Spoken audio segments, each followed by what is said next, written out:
Graça e paz, bem-aventurados que já estão aqui comigo, benditos que ainda hão de chegar. Irmãos, hoje vamos começar mais uma aula, né, da nossa... Nós estamos falando sobre a crucificação de Cristo. E hoje nós vamos falar sobre a parte em que é das 9 da manhã até as 3 da tarde, quando Jesus chega na cruz. Nós vamos falar um pouquinho do trajeto até o momento da cruz. E nós vamos falar também do período das 9 da manhã até as 3 horas da tarde, que é o tempo em que Jesus está na cruz. Hoje a nossa aula vai ser um pouco mais extensa, um pouco mais longa. E daí, por ela ser um pouquinho mais extensa, um pouco mais longa, nós vamos explicar um pouco mais os versículos, um pouco mais a parte detalhada. Lembrando que ela é um pouco mais leitura. Nós vamos puxar um pouco mais para a parte teológica também, porque alguns dos grandes teólogos têm ministrado sobre a parte da crucificação de Cristo. Amém? Se você ainda não é inscrito no canal, se inscreva. Deixa teu like, deixa teus comentários, o que você tem achado da aula. Se você já tinha ouvido falar de certas coisas que está sendo falado nesta aula, que está sendo ministrada nela. Tem um pouco da minha visão também, mas eu estou tentando pegar só mais a parte de Mateus, Marcos, Lucas e João, sem puxar muitos detalhes de outras partes da Bíblia, mas para nós podermos compreender o que os 4 evangelhos têm de semelhante nessa passagem, neste momento da crucificação de Cristo. Tá? Então, deixa teu like, se inscreva no canal. Vou virar a tela aqui. Nós vamos ler somente a Bíblia, eu não vou aparecer. Espero que Deus possa abençoar a tua vida grandiosamente e te abençoe cada dia, cada vez mais. Amém? Vou virar. Vamos nessa? Apenas lembrando, se inscreve no canal, deixa o teu like. Isso abençoa muito a minha vida, da mesma maneira que eu espero que eu estou abençoando a tua vida com este estudo. Amém? E compartilha com os amigos. Faz eles passarem. Outra coisa, se você ainda não assistiu a aula, a oração que Jesus fez, eu vou deixar aqui embaixo, porque Jesus orou por você e orou por mim. Não sei se você sabe disso ou não, mas eu vou deixar. Se inscreve no canal, veja lá a aula de Jesus orando por você. Jesus clamando a Deus pela tua vida e pela minha vida. Amém? Vou virar a tela, Deus te abençoe. Então vamos lá, não sei se você vai preferir abrir a tua Bíblia, mas lembrando que nós vamos falar sobre Mateus 27, Marcos 15, Lucas 23 e João 19. Mateus vai ser a partir do versículo 32, Marcos a partir do versículo 21, Lucas a partir do versículo 26 e João a partir do versículo 17, onde todos eles vão falar sobre a crucificação, o ato da crucificação, o caminho do Gólgota, certo? E acompanhe aqui pela tela, tanto do teu celular ou pelo teu notebook, pelo teu tablet, você vai poder ver os 4 livros e fazer a comparação dos 4 ao mesmo tempo, certo? Então Mateus 27, 32 vai dizer assim, ó: assim que saíram, encontraram um homem da cidade de Cirene, chamado Simão, e o obrigaram a carregar a cruz. Marcos 15, 21 vai dizer: e ocorreu que certo homem de Cirene, chamado Simão, pai de Alexandre e de Rufo, passava por ali. Vindo do campo, eles o forçaram a carregar a cruz. Mateus 23, 26 vai dizer: e então o retiraram dali, e enquanto o levavam, agarraram Simão de Cirene, que estava chegando do campo, e jogaram a trave da cruz sobre seus ombros, obrigando-o a carregá-la a caminhar atrás de Jesus. Essa visão de Lucas 23, 26 eu acho legal, e obrigando a carregá-la e caminhar atrás de Jesus, que daí completa com a palavra: tome a tua cruz e me siga. Jesus está na nossa frente, você toma a tua cruz e siga ele. Só que daí, vamos voltar ali em Mateus 27, 32. Que, se você ver, todos esses que nós lemos, fez combinação, fechou exatamente a visão que eles querem passar. Por mais que tenha uma pequena diferença, um cita o nome dos filhos de Simão, que é o Alexandre e o Rufo, que está em Marcos. O Lucas já diz que enquanto o levavam no meio do caminho, agarraram Simão. Por isso que a gente consegue ver certos detalhes que na junção deles, certo? E normalmente as vítimas da crucificação carregavam a sua própria cruz até o local da execução. Só que Jesus, tendo perdido muito sangue, estava muito fraco para carregá-la, além dos muros da cidade. Então, não tem um relato exato, não tem um relato que comprove com toda a clareza que Jesus caminhava e caía, Jesus caminhava e caía. Se você vê até agora onde nós lemos aqui, em momento nenhum, enquanto Jesus seguia no caminho do Gólgota, na caminhada, ele apanhava ou sofria ou qualquer coisa, só carregava a cruz. Só que qual que é a diferença? É que nós sabemos que pela história, pela forma poética, pela descrição dos historiadores, é que os soldados romanos sempre gostavam de mostrar quem era mais poderoso, quem era mais forte. Nessa altura já estavam tomados de gole, já estavam alguns bêbados. Então provavelmente isso aconteceu. Enquanto Jesus caminhava e carregava a cruz, ele apanhava, ele sofria. Consegue compreender essa parte? Então, Simão, o Cireneu, foi o escolhido para carregar a cruz pelo restante do caminho. Os filhos de Simão, que é como nós lemos em Marcos 15, 21, Alexandre e Rufo, foram mais tarde conhecidos na igreja primitiva. Isso sugere que Simão tornou-se discípulo de Jesus. Cirene estava situada junto à costa do Mediterrâneo, no norte da África. Simão era provavelmente um judeu etínico que visitava Jerusalém para a festa da Páscoa. Os soldados romanos tinham o direito de obrigar cidadãos das nações subjugadas a trabalhar forçados, de modo que forçaram Simão a carregar a cruz de Jesus. Então já ficou claro que Simão era um judeu da cidade, da região de Cirene. Ele era Cireneu, que fica na costa norte da África. E alguns historiadores, alguns teólogos arriscam dizer que Simão se tornou cristão por causa dessa experiência, dele carregar a cruz com Jesus. Para alguns teólogos, para alguns historiadores, Simão de Cirene estava fora de Jerusalém e vinha do campo todos os dias da festa dos pães asmo, a fim de adorar. Após ter sido açoitado, Jesus já não estava mais em condições de carregar a cruz. Então a puseram nas costas de Simão. Para alguns teólogos, para alguns historiadores, é possível que Simão fizesse parte da sinagoga dos judeus de Cirene, que ela é mencionada em Atos 6:9, Marcos 15:21, cita o nome dos filhos de Simão, como nós já lemos, né? Que se referia e que em Romanos 16:13 provavelmente se refira a um deles. E se nós continuarmos a leitura aqui em Lucas 23 e 27, ele vai até o 32 mais ou menos, ele vai dizer: e uma grande multidão seguia, e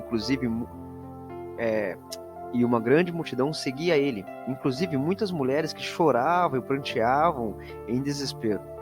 Porém Jesus, dirigindo-se a elas, as preveniu: filhas de Jerusalém, não choreis por mim, antes pranteai por vós mesmas e por vossos filhos, porquanto eis que estão chegando os dias em que se dirá: felizes as estéreis, os ventres que jamais gerarão e os seios que nunca amamentarão.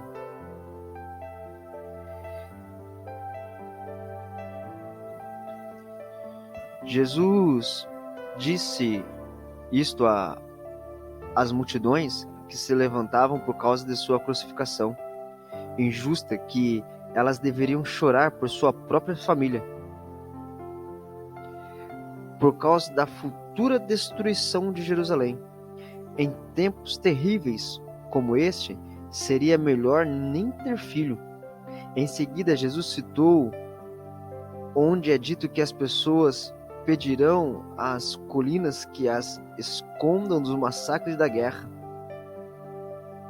A declaração proverbial do versículo 31, que nós ainda vamos ler, quer dizer que se as coisas estão tão mal para um homem inocente em tempos de paz, como a árvore verde, quanto mais o tempo de guerra para aqueles que merecem o juízo e o que se fará no seco. Então, Jesus adverte elas. Só que a gente percebe que as pessoas não entendem no momento da aflição, no momento da luta, o que é que está acontecendo. E uma coisa que eu quero te chamar a atenção aqui agora é que Jesus, como nós vimos na aula anterior, ele foi consolado por um anjo. Só na nossa primeira aula do Monte das Oliveiras, ele foi consolado por um anjo. E agora ele está recebendo ajuda para carregar a cruz. E quantas pessoas não sabem pedir ajuda, não aceitam ajuda? Ei, se o nosso Salvador deixou exemplo de receber consolos e de ainda receber a ajuda para carregar a cruz, ele falou: cada um tome a sua cruz e me siga. Só que ainda assim, ele oferece a ajuda dele para nós. Ele deixou esse exemplo. Vinde a mim os que estáis cansados, abatidos e oprimidos, e eu vos aliviarei. Tomai o meu jugo sobre vós, que o meu jugo é leve, é suave. Acho que você já deve saber que jugo é aquele negócio de madeira que colocam no pescoço do boi, no pescoço do jumento, no pescoço do cavalo, que o cara segura as rédeas e começa a controlar o animal, mostrando para o animal quem é que está no controle, quem é que está no comando. O mundo, Satanás sempre coloca esse jugo sobre mim e sobre você. Só que Jesus também quer colocar um jugo leve, um fardo suave sobre mim e sobre você. Amém? Mateus 27:33, ele vai dizer: e chegaram ao lugar conhecido como Gólgota, que significa lugar da caveira. Da mesma maneira, Marcos 15:22 vai dizer: levaram Jesus para um lugar denominado Gólgota, que significa local da caveira. Lucas 23:33 vai dizer a mesma coisa. Lucas 23:33. Quando chegaram a um lugar conhecido como Caveira, ali o crucificaram com os criminosos, um à direita e o outro à esquerda. No versículo 34 de Lucas ainda vai dizer assim: apesar de tudo, Jesus dizia: Pai, perdoa-lhes, pois não sabem o que estão fazendo. A seguir, dividiram entre si as vestes de Jesus, tirando sorte. Aqui mostra um pouco de Jesus pedindo perdão por nós. Falando: Pai, perdoa-os, porque não sabem o que fazem. Só que nós vamos avaliar um pouquinho mais esta história. Mateus 27:34 vai dizer: deram-lhe para beber uma mistura de vinho com absinto, mas ele, depois de prová-la, negou-se a beber. E acontecendo que após sua crucificação, olha só, então, para algumas traduções, principalmente para João Ferreira de Almeida, quando Jesus está para pegar a cruz, eles tentam forçar Jesus a tomar esse gole, tomar essa mistura de vinho com absinto.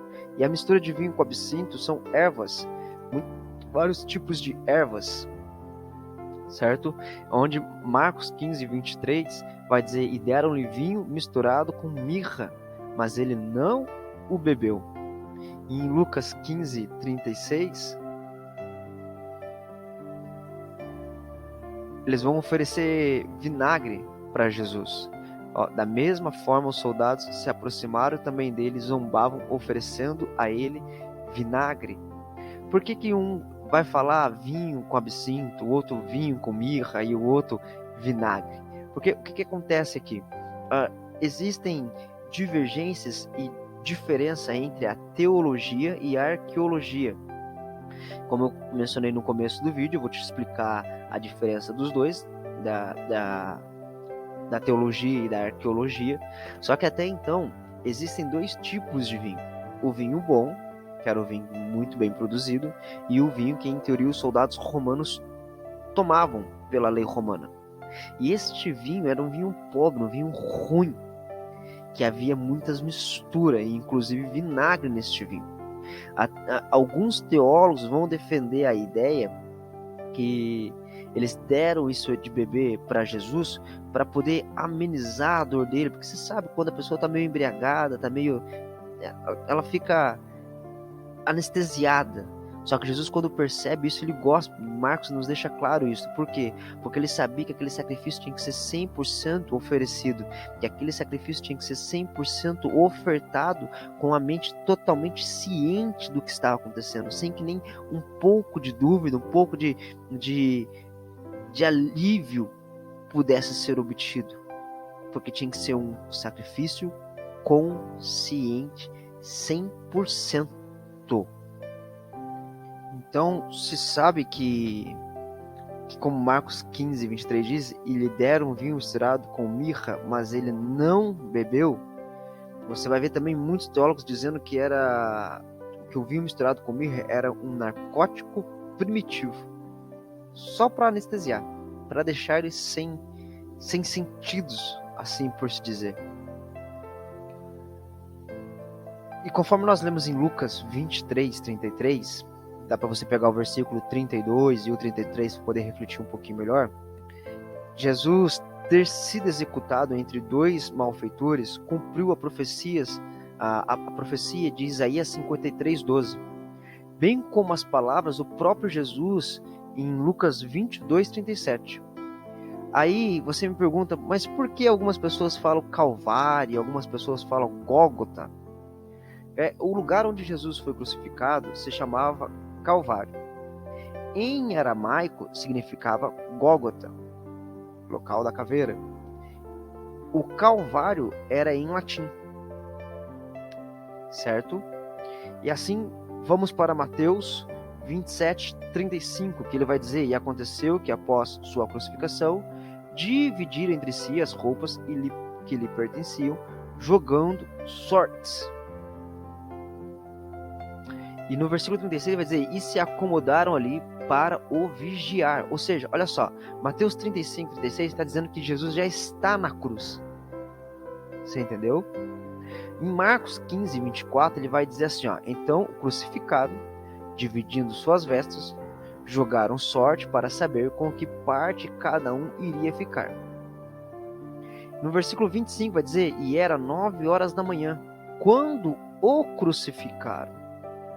Em João 19, 23, ele vai dizer: após haver crucificado Jesus, os soldados tomaram-lhe as vestes e a dividiram em 4 partes, uma para cada um deles, sobrando a túnica.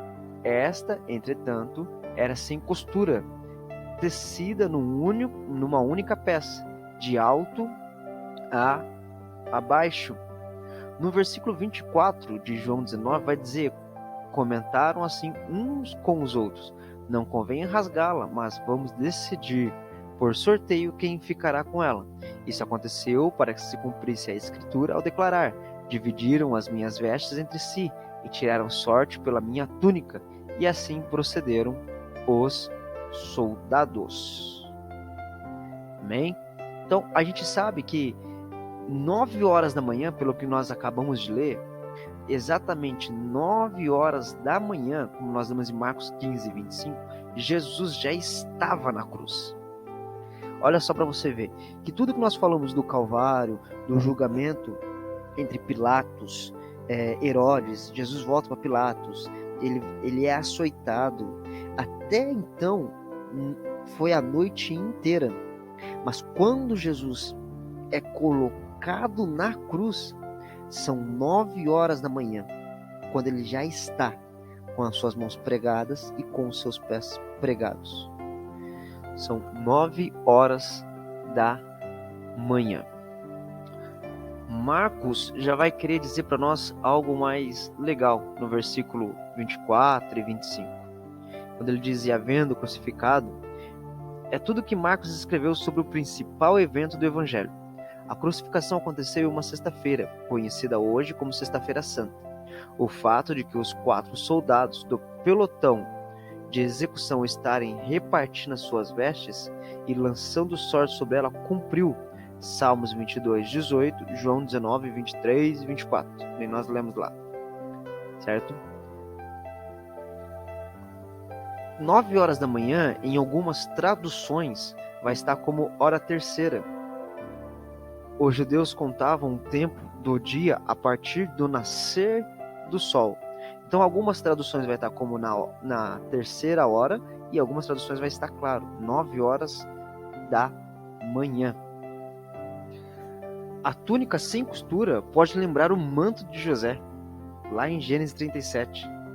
Como em diversos eventos posteriores na crucificação, as ações dos soldados, como dividir as roupas de Jesus e lançar a sorte, cumpriram-se as Escrituras, sobre outras citações de cumprimentos. Por diversas vezes aparecem esses tipos de coisa. Os Salmos 22, um cântico de lamento atribuído a Davi, é o texto mais frequentemente citado no Novo Testamento. Esta é a primeira de várias referências de Jesus como o justo sofredor, em conformidade com a experiência do salmista. Os soldados não quiseram rasgar a túnica de Jesus porque o manto era tecido numa peça única, e provável que João tenha moldado intencionalmente o relato da crucificação, a fim de salientar os paralelos e os cumprimentos entre as experiências de Davi e de Jesus.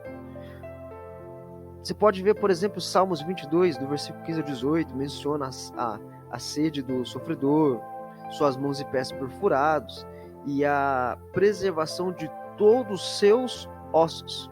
Lembra que eu te falei que nós pegaríamos apenas as passagens de Mateus, Marcos, Lucas e João?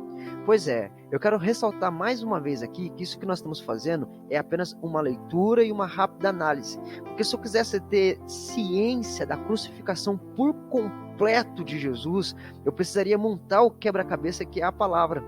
Como nós falamos Salmos 22 relata coisas que muitas vezes aqui não está relatando, mas que vai ficar ligado e vai ficar entendível. Tem muitas coisas que nós falamos da crucificação de Jesus que não aparecem nos evangelhos, mas vai aparecer em citações em outros locais. Como, por exemplo, quando Jesus agarra a cruz, que ele está todo machucado, todo ferido, e falam para ele, agora você pega a tua cruz e leva a tua cruz. E ele vai lá com força, levanta a cruz e caminha um pouco. Conforme a gente começou falando que Lucas menciona que ele caminha um pouco, até que então ele cai, mais uma vez cansado de tanto apanhar, de tanto sofrer, de tanto sangrar com o corpo físico ao extremo já, que daí eles pegam Simão e carregue junto. É um quebra-cabeça, tem diversas partes da Bíblia para relatar e nos mostrar isto. Já em Mateus 27:37, vai dizer assim: acima de sua cabeça fixaram por escrito a acusação forjada contra ele. Este é Jesus, o Rei dos Judeus. Mateus 15:26 vai dizer: e assim ficou escrito na acusação contra ele, o Rei dos Judeus. E Lucas 15:38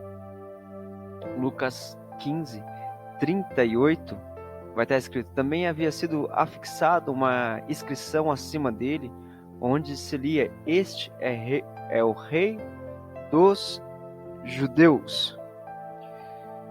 E em João 19:19 vai estar escrito: então Pilatos mandou escrever uma placa e pregá-la no alto da cruz com os seguintes dizeres: Jesus Nazareno, o Rei dos Judeus.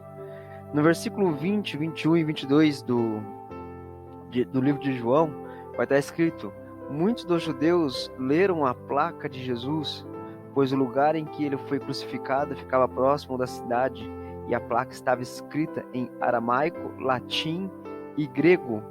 E o chefe dos sacerdotes dos judeus discordaram de Pilatos, dizendo: não escreva o Rei dos Judeus, mas sim que este homem se dizia Rei dos Judeus. Todavia Pilatos asseverou: o que escrevi, certo? Essa placa que foi escrita sobre a cabeça de Jesus, uma placa de madeira, para muitos ela é chamada de títulos. E essa é uma placa, esse títulos, era frequentemente amarrada em volta do pescoço do criminoso. Mas nesse caso de Jesus, ela foi colocada sobre a sua cabeça, ou seja, ela foi pregada direto na cruz, acima da sua cabeça. E por que eles escreveram Rei dos Judeus? Que era a acusação pelo qual. E a acusação pelo qual uma pessoa está sendo condenada, geralmente era escrita e pendurada em volta de seu pescoço. O hebraico ou o aramaico era a língua mais compreendida pela população judaica da Palestina. O latim representava o idioma oficial da força de ocupação romana. E o grego designava a língua internacional do império, compreendida por grande parte dos judeus da diáspora, bem como pelos gentios. A inscrição trilingüe garantia que qualquer pessoa pudesse ler os crimes dos quais Jesus fora acusado. Já Mateus 27:38 vai dizer assim, 2 ladrões foram crucificados com ele, um à sua direita e outro à sua esquerda. As pessoas que passavam lançavam-lhe impropérios, balançando a cabeça. Marcos 15:27 vai dizer, junto a Jesus crucificaram 2 criminosos, um à sua direita e outro à sua esquerda. Versículo 28 de Marcos 15, cumpriu-se assim a escritura que diz, ele foi contado entre os malfeitores. Os transeuntes lançaram-lhe impropérios, gesticulando a cabeça e exclamando, tu que destrói o templo e em 3 dias o reconstrói. Agora desce da cruz e salva-te a ti mesmo. Da mesma maneira, o chefe dos sacerdotes e os mestres da lei zombavam dele entre si, exclamando, salvou tantos, mas a si mesmo não pode salvar? Lucas 23, 39, 40, 41, 42, ele vai nos dizer assim, um dos criminosos que ali estavam crucificados esbrajava insultos contra Jesus.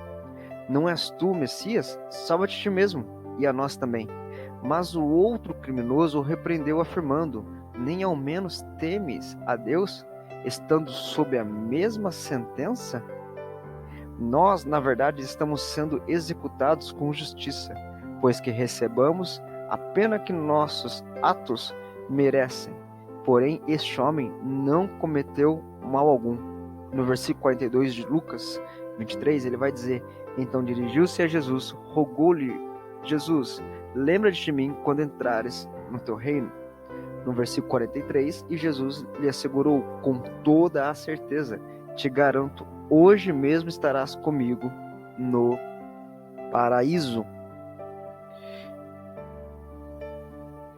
Já João, no capítulo 19 e versículo 18, ele vai dizer, onde crucificaram e com ele outros 2, um de cada lado, e Jesus no centro. Para alguns arqueológicos, para alguns teólogos que estudam um pouco mais a profundeza da palavra e da tradução original, quando nós lemos e Jesus disse, hoje mesmo estarás comigo no paraíso, você vai ver que rola uma certa discussão. Porque se for assim, então já há uma pessoa que está morando no paraíso. E é este ladrão, que foi perdoado de seus pecados. Eu quero te chamar a atenção para uma coisa. Muitas das vezes, a maioria dos pregadores falam que Jesus procura qualidade e não quantidade. Mas com esta passagem bíblica, numa conversa com o missionário Tiago, nós chegamos a uma conclusão que Deus também não procura qualidade. Porque que qualidade aquele ladrão na cruz tinha? Nenhuma. Porque se ele tivesse qualidade, não estaria sendo crucificado como um ladrão. Então Jesus não procura quantidade, muito menos qualidade. Porque quem coloca qualidade na nossa vida é Ele. Ele disse, vem até mim e mude a tua forma de ser, mude quem você é. Ele não quer você do jeito que você tá. Ele quer moldar a tua vida, moldar a tua história. Ele te ama por quem você é, mas ele não quer você do jeito que você está. O estar é passageiro, ele quer moldar você, transformar você em algo em que ele planejou e sonhou para você, e eu em algo que ele sonhou e planejou para mim. Então você vai ver alguns teólogos debatendo que foram mais a fundo nas escrituras, que ao invés da palavra estar escrita a ti te digo, hoje mesmo estarás no paraíso, a forma correta da tradução seria hoje mesmo a ti te digo, vírgula, estarás comigo no paraíso, certo? Mas se você vê a forma em que ela é escrita, no meu ponto de vista, é totalmente irrelevante e diferente, porque o que importa, o que realmente importa é que aquele homem foi salvo pelo verdadeiro arrependimento de coração, um arrependimento puro e sincero. E é isso que Jesus está buscando em mim e em você. É isso que Jesus espera de mim e de você. Por isso, para a maioria das pessoas, ele falava: vai, não peques mais. Ladrões é a palavra usada para descrever Barrabás. Em João 18:40 ou Marcos 14:48. A crucificação de Jesus entre ladrões foi feita como uma paródia de seu reinado, como se ele tivesse servos de cada lado. Mas pelo plano de Deus, o evento inteiro era realmente sua entronização real. A expressão um à sua direita e outro à sua esquerda lembra o pedido de Tiago em João, no livro de João 10:37 ao versículo 40. Deixe-nos assentar um à tua direita e um à tua esquerda. E o que eu quero que você pare e analise agora é que você viu que Jesus sempre está no meio. E ambos os lados tinha um a favor de Jesus, esperando em Jesus, buscando, intercedendo a Jesus, enquanto tinha outros zombando e rindo. Jesus sempre está do nosso lado, indiferente da religião que você sirva, indiferente da tua etnia religiosa, da tua nação, da tua condição financeira, ele sempre estará ao teu lado. Vai depender de você, se você vai querer estar do lado de Jesus, ou se você vai querer estar perto de Jesus, mas afastado de coração dele. Porque ali tinha um homem com um coração que compreendeu, entendeu o que aconteceu e aceitou Jesus, enquanto o outro não. Porque tudo que você vê, eu também vejo. A forma da crucificação de Cristo você conhece e eu também conheço. Mas o quanto você vai aceitar dela na tua vida, a ressurreição de Cristo na tua vida, isso também vai depender de você. A tua escolha, a tua forma de ver a coisa, a tua forma de querer compreender o que está acontecendo e aceitar isso na tua vida. Porque o legal é que em meio a este espetáculo de incredulidade, zombaria, o outro criminoso percebeu a diferença entre sua culpa e a inocência de Jesus. Este homem nada fez de errado, ele explana. Ele também se deu conta de que Jesus era o Cristo e lhe pediu para participar de seu reino vindouro. Jesus lhe assegurou que depois da morte ele imediatamente seria reunido a Jesus no paraíso, que corresponde à vida eterna além da morte. E da forma que João descreve a visão para nós, a crucificação de Jesus entre dois criminosos faz lembrar Salmos 22:16, que diz: os cães me cercaram, a assembleia dos perversos me fechou. A passagem também reflete Isaías 53:12, foi contado com os transgressores. Agora, Mateus 27:39, nós já lemos, mas vai estar escrito: as pessoas que passavam lançavam-lhe impropérios, balançando a cabeça, assim como em Em Marcos 15, 29, os transeuntes lançaram-lhe impropérios, gesticulando a cabeça e exclamando, ou seja, eles lançavam palavras, zombando, rindo de Jesus. Assim como a gente pode ver em Mateus 27, 40, eles clamavam, ó tu que destrói o templo e em 3 dias o reconstrói, agora salva-te a ti mesmo, desce dessa cruz, se és o Filho de Deus. Do mesmo modo, os chefes dos sacerdotes, os mestres da lei e os anciões zombavam dele, vociferando, salvou a muitos, mas a si mesmo não pode salvar-te. És o rei de Israel, desce agora da cruz e passaremos a crer nele. Pregou sua confiança em Deus, então que Deus o salve neste instante, se verdadeiramente por ele tem piedade, pois afirmou seu Filho de Deus. Igualmente, o ultrajavam os ladrões que ao seu lado havia sido também crucificado. Veja que eles zombam de Jesus, eles fazem a zombaria de sacerdote. Assim como Marcos 15:30 vai nos refletir isto, assim como Lucas 23 vai nos refletir isso, nós lemos agora Mateus até o 44, Marcos 15:31 também vai refletir a mesma zombaria.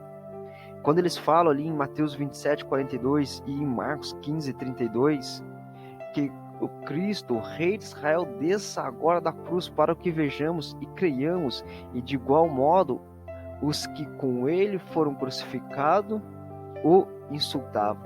A intenção deles era fazer com que Jesus se revelasse de verdade, mas Jesus sabia que ele precisava pagar este preço, que ele precisava pagar com a morte de cruz. Porque se ele saísse da cruz, eu e você não teríamos a nossa salvação. Se ele não passasse pelo processo da cruz, eu e você não teríamos o processo do perdão, da transformação da minha vida e da tua vida. Por isso precisamos levar o fato da cruz um pouquinho mais a sério, com mais temor, mais reverência. A parte do insultar, as blasfêmias, portanto, os que passavam eram culpados das mesmas acusações pela qual o Sinédrio condenava Jesus. Os insultos dos espectadores, meneando as suas cabeças, cumpriram os Salmos 22:7 e Lamentações 2:15. Novamente, os principais sacerdotes lideravam o escárnio de Jesus. Sua zombaria, junto com os escribas, ia ao encontro com o centro da missão de Jesus para salvar outros. Jesus se recusou a salvar a si mesmo para que ele pudesse salvar a mim e a você. Os escárnios dos líderes religiosos lembra a segunda acusação de Jesus perante o Sinédrio. Marcos relatou que os 2 homens crucificados por Jesus também o insultavam. Um deles se arrependeu. E se você prestar bem atenção, quando você começa a ver Jesus dizendo, Pai, perdoa-os porque não sabem o que fazem. Pai, perdoa-os porque não sabem o que fazem. Mostra uma cegueira espiritual, com todo o respeito, mostra uma burrice em compreender que um homem só estava curando, só estava transformando vidas. Mas por religiosidade, a gente prefere acusar, apontar, ao invés de analisar a situação e ver o que realmente está acontecendo. E agora a gente entra na parte onde a Bíblia diz que as trevas teve uma profunda realização, um dia totalmente sombrio, caído em pura trevas, que é o tópico do nosso título. Nós vamos ver em Mateus 27:45, que vai dizer assim: então profundas trevas caíram por sobre toda a terra, do meio-dia às 3 horas da tarde daquele dia. Assim como Marcos 15:33 vai dizer, e aconteceu que toda a terra foi coberta pela treva. Olha só, toda a terra, desde o meio-dia até as 3 horas da tarde. E em Lucas 23:44, ele vai dizer: e já era cerca de meio-dia quando as trevas cobriram toda a terra, até as 3 horas da tarde. No versículo 45, o sol se perdera seu brilho, e o véu do santuário rasgou-se ao meio. Então Jesus bradou com voz forte: Pai, em tuas mãos entrego o meu espírito. E havendo dito isso, expirou. Veja que a terra inteira foi tomada por trevas. Dá para nós dizermos que Satanás comemorava com toda a alegria, com toda a alforja, com toda a sua legião solta pela terra, comemorava.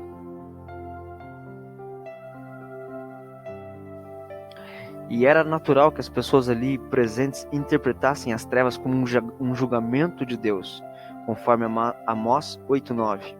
Embora eles provavelmente pensassem que o julgamento era contra Jesus, como se ele fosse um herege, à luz de sua posterior ressurreição, eles chegaram a ver as trevas como um julgamento contra o pecado que Jesus se fez em nosso lugar. E você vai ver que em algumas traduções, em Marcos 15:33, vai estar hora sexta, hora nona. A hora sexta, só para reforçar, é por volta do meio-dia, e a hora nona por volta das 3 da tarde. Por isso algumas traduções colocam meio-dia e 3 horas da tarde. As trevas eram sobrenaturais e representavam o juízo de Deus. Êxodo 10:21-23, Amós capítulo 8, versículo 9 ao versículo 10. E daí, após todas essas trevas, após todo esse julgamento, ele vem então, no Mateus 27:46, que ele vai dizer: e por volta das 3 horas da tarde, Jesus clamou com voz forte: Elohim, Elohim, lama sabachthani, que significa: meu Deus, por que me abandonaste? Assim como Marcos 15:34, ele vai dizer: então por volta das 3 horas da tarde, Jesus bradou em alta voz: Elohim, Elohim, lama sabachthani, que traduzido quer dizer: meu Deus, por que me abandonaste? Como Lucas 23:44, que nós já lemos, mas vamos reforçar mais uma vez aqui a nossa leitura. E já era cerca do meio-dia, quando as trevas cobriram toda a terra, até as 3 horas da tarde, o sol perdeu o seu brilho, e o véu do santuário rasgou-se ao meio. Então Jesus bradou, no versículo 46, com voz forte: Pai, em tuas mãos entrego o meu espírito. E havendo dito isso, expirou. Ele morreu.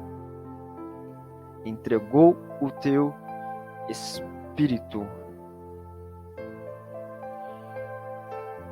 O lamento de Jesus cita o Salmo 22:1. Este salmo parece ter sido escrito por alguém que se encontrava ao lado da cruz. O brado de Jesus expressava a alienação de Deus que ele teve que suportar ao sofrer a ira do Pai contra o pecado. Embora Jesus, em outras partes, se dirigiu-se a Deus como Pai, ele se dirigiu a ele apenas como meu Deus. Neste versículo, nesta passagem, neste momento, às 3 horas da tarde, Jesus exclamou em aramaico: Elohim, Elohim, lama sabachthani. Como se costume, Marcos providenciou uma tradução mesmo quando Jesus se sentiu mais abandonado por Deus. Ele afirmou seu relacionamento com seu Pai. Por isso ele falou: meu Deus, citando as palavras da abertura de Salmos 22:1. Corre lá e confere lá. Jesus suportou a ira de Deus ao levar o meu pecado, o teu pecado, naquela cruz.